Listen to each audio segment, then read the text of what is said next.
Buenas, voy a hacer un video acerca de una teoría de cómo es que se produce la diabetes tipo 2. Ya sé que hay muchos estudios alrededor de esto, estudios científicos, pero esta es una teoría que se la voy a explicar a todo aquel que lo quiera ver para que le sea útil y tratar de evitar de que le dé una diabetes tipo 2. Bueno, acá estamos viendo, hay una célula que esta es la célula beta del páncreas.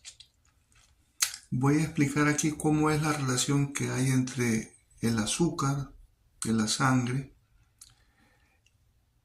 la entrada de azúcar a la célula, su relación con el potasio, con el calcio y con la producción de insulina. Cuando hay un trastorno en este circuito, digamos, para que así se entienda, pues es cuando vamos a tener los problemas de diabetes tipo 2. ¿No? Lo primero que se va a presentar es una resistencia a la insulina o anomalía a la insulina, después una intolerancia a la glucosa y después una diabetes. Estas tres vendrían siendo solamente un tipo de resistencia porque no hay todavía un daño, digamos, a la célula beta para que ésta deje de producir insulina. Bueno, vamos a empezar. Vamos a decir que el problema inicia cuando empezamos a comer muchos carbohidratos, ¿va? Mucho azúcar. ¿Por qué? Porque cuando nosotros vamos a agrandarlo un poco. Cuando nosotros comemos mucho azúcar, ese azúcar se incrementa dentro de las arterias. Por ejemplo, aquí tenemos un capilar en el cual el azúcar está aumentada. ¿Por qué? Porque las personas están comiendo muchos carbohidratos, mucho azúcar, y esto va a significar un mayor trabajo para la célula beta, ¿no? Que es la que produce la insulina.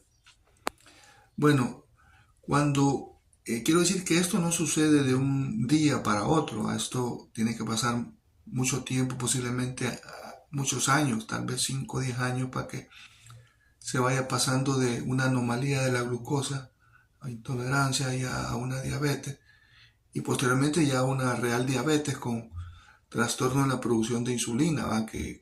Porque la célula beta pues ya está realmente afectada por mucha carga de trabajo. Bueno, entonces, ¿cómo funciona esto? Cuando tenemos un abuso crónico de ingesta de carbohidratos o azúcares, bueno, este azúcar normalmente la célula tiene unas proteínas, estas que estoy señalando, que son las que hacen que entre el azúcar a la sangre, perdón, a la célula. Bueno, esta azúcar dentro ahí pues ya sufre su metabolismo para convertirse en una sustancia que se llama ATP, esta que está aquí, que es la que produce la energía. Esta energía lo que va a hacer es bloquear unos canales por los cuales el potasio pueda salirse, pero en este caso lo bloquea y el potasio aumenta dentro de la célula. Estamos explicando el proceso normal de la producción de insulina. Entonces, cuando el potasio es bloqueado, no puede salir de la célula, se incrementa y esto hace que se estimule estamos explicándolo, no estamos explicándolo en una forma tan exhaustiva como sería bioquímicamente, pero esto es lo que sucede. Cuando el potasio aumenta en la célula y la célula se despolariza, esto hace que los canales del calcio se abran y el calcio intracelular aumente.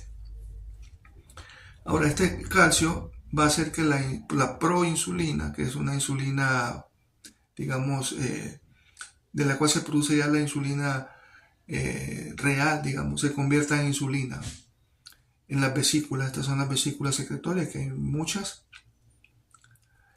y esto hace que la vesícula también se abra a la membrana celular y que esta insulina sea enviada al torrente sanguíneo. Ok, esta insulina, la función que tiene la insulina es ayudar a meter el azúcar y ayuda a meter potasio dentro de la célula. Entonces, ¿pero qué sucede cuando la persona tiene una ingesta crónica aumentada de carbohidratos? Entonces, este proceso se hace normalmente, inicialmente, entonces se producen grandes cantidades de insulina. Grandes cantidades de insulina. Claro, porque se está exigiendo, porque está entrando mucha azúcar, entonces se tiene que producir insulina. O sea, el estímulo para que se produzca la insulina es la entrada de glucosa, ¿va? Para empezar, ¿va? Porque ya expliqué todo el proceso. Ahora, pero ¿qué sucede? Que con el tiempo, estas grandes cantidades de azúcar se pegan aquí, se pegan a las proteínas, se adhieren a las proteínas de los transportadores de glucosa, posiblemente potasio, incluso de calcio.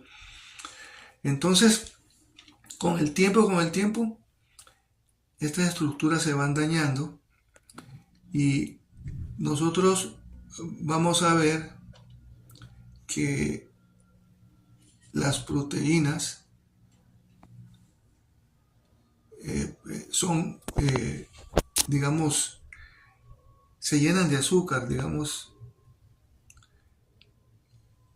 Vamos a ver. Supongamos aquí, en este transportador que son proteínas, se unen un montón de azúcar. O sea, las proteínas se glucosilan, igual la del transportador, ¿no? Bueno, entonces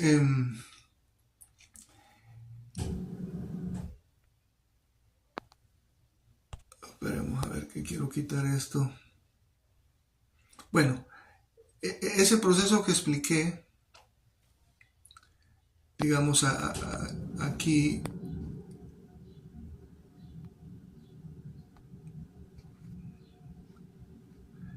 también en estas proteínas transportadoras de glucosa, que es la GLUT, creo que es 1 y 4, no sé si la 2 también, pero se atascan o se llenan o se adhieren un montón de azúcar. Entonces, ¿qué sucede? Aquí y acá, estas proteínas se dañan estructuralmente y funcionalmente, porque es como que le pongas algo, digamos, en su interior, alrededor, entonces obstruyen el paso de la entrada de la glucosa. Y esto también va a hacer que aumente la resistencia a la insulina. Igual el potasio no puede entrar. Y al no haber potasio, o sea, si hay una hipopotasemia, porque va a haber una disminución del potasio intracelular. Aunque en la sangre haya un potasio normal, adentro está disminuido porque no puede entrar. Porque esa es una de las funciones de la insulina, hacer que entre el potasio. Y también el calcio no va a haber calcio suficiente. Esto ya sucede, digamos, es como un proceso primero acá, después aquí, después acá, hasta que llega un momento que si no hay entrada de calcio y no hay salida de potasio, perdón, y no hay entrada de potasio para que el potasio pueda aumentar y aumentar el calcio. Entonces no se puede producir insulina. Entonces con el tiempo este proceso se daña y la célula puede ser dañada e incluso ser pues afuncional prácticamente, o incluso morirse, ¿no? Destruirse. Ahora bien, pero también hay que tener cuidado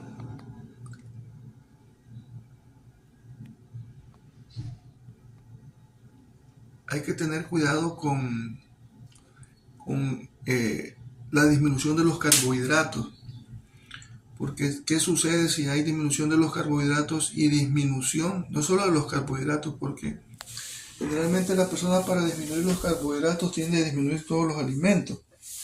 Entonces, al disminuir los alimentos, esto puede hacer que disminuya el potasio en sangre y esto va a disminuir el potasio intracelular, disminuye el calcio extracelular y también disminuye el calcio intracelular, disminuye la glucosa extracelular y entonces también disminuye la glucosa intracelular, y solo se puede hacer una restricción calórica, no realmente un ayuno intermitente puede causar más daño al final, especialmente si se hace diario. ¿Por qué? Porque ahí va a haber deficiencia de nutrientes, como ser el potasio, el calcio, el azúcar, el magnesio, que son muy necesarios para que se lleve a cabo todo este proceso. Entonces, tanto comer mucho azúcar como comer poco, disminuir la ingesta de alimentos para disminuir la ingesta de carbohidratos afecta. Y estos transportadores glicados pueden ser nada más, es difícil que esta glicación desaparezca, y eso sucede solamente cuando las proteínas de esos transportadores son restituidas, y eso también toma largo tiempo, así como toma tiempo la resistencia a la insulina. Entonces, hay que tener cuidado con el ayuno, si se hace diario, porque esto nos podría causar un trastorno en la producción de insulina y puede hacer que las células beta sean después afuncionales. Bueno, hasta aquí el video, espero que les sirva a la gente. ¿Cuánto carbohidrato comer al día? Pues tiene que ser una forma moderada, digamos al día, unos 2 gramos o 3 gramos por kilo al día. Bueno, también va a depender de la actividad que se haga, ¿va? Pero a mayor cantidad de carbohidratos que se tome, mayor cantidad de insulina.